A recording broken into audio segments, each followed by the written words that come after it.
So since we talk about sprinters and their pedigree,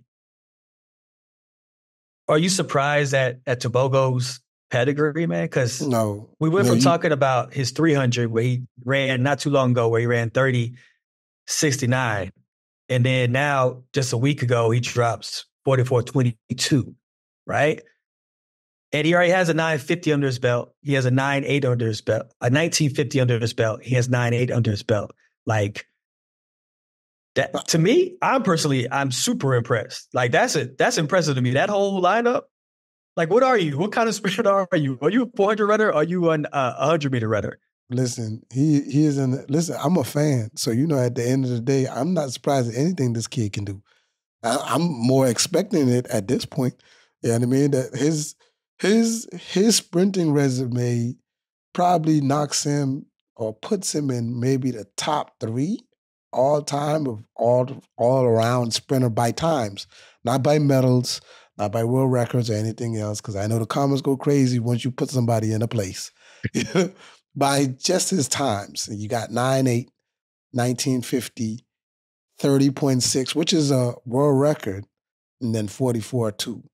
The only people, I think you had, Michael Johnson was number 1 on that list at, 10 flat, 19.3, 30.8, and 43.1. Then you had Wade Van Niekerk at 990 something, 19, I think he's 19.7, 43.0, and 30.7. So he's amongst them two. Because then there's a huge drop off with everybody else. Everybody's in the 45s who runs the 1 and the 2. They're more so in the 45s, except for Tyson. I think Tyson's at 44.8. But Tyson never officially ever ran a 300.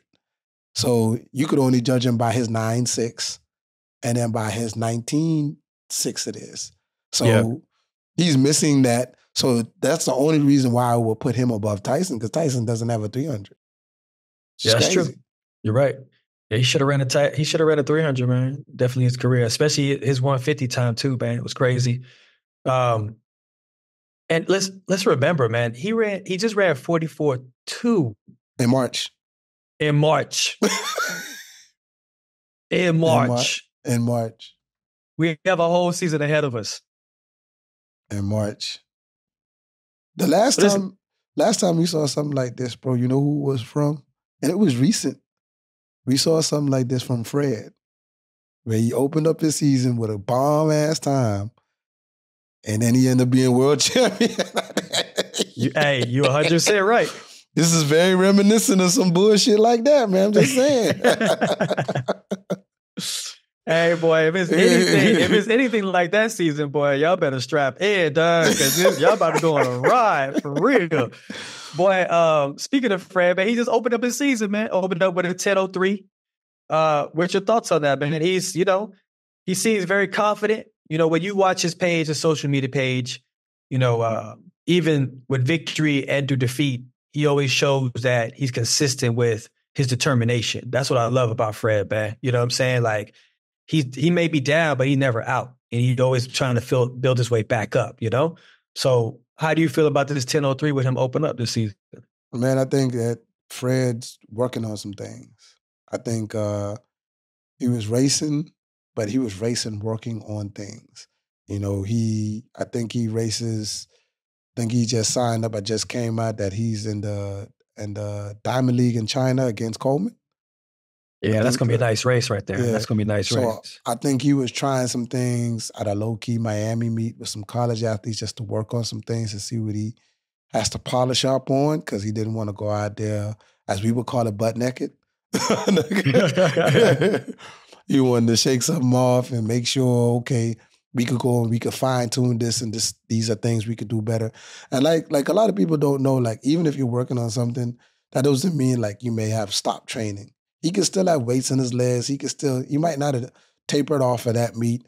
Everybody would be like, 10:03, that's not fast. You got high schoolers running faster than that. But you never know where a person is at in their training and how they're training or what they're doing for. You know what I mean? So 100%, man. I feel like our fan base, meaning in track and field, aren't privy to that kind of knowledge. You know what I mean? Like, there's stats out there, but I don't think a lot of them understand the way of athletes, especially sprinters when they're preparing themselves for a season. A lot of them will run with load on their legs. Load meaning like they're still in the weight room. They're still lifting heavy. They're still doing sprint endurance workouts. So they're not sharp yet.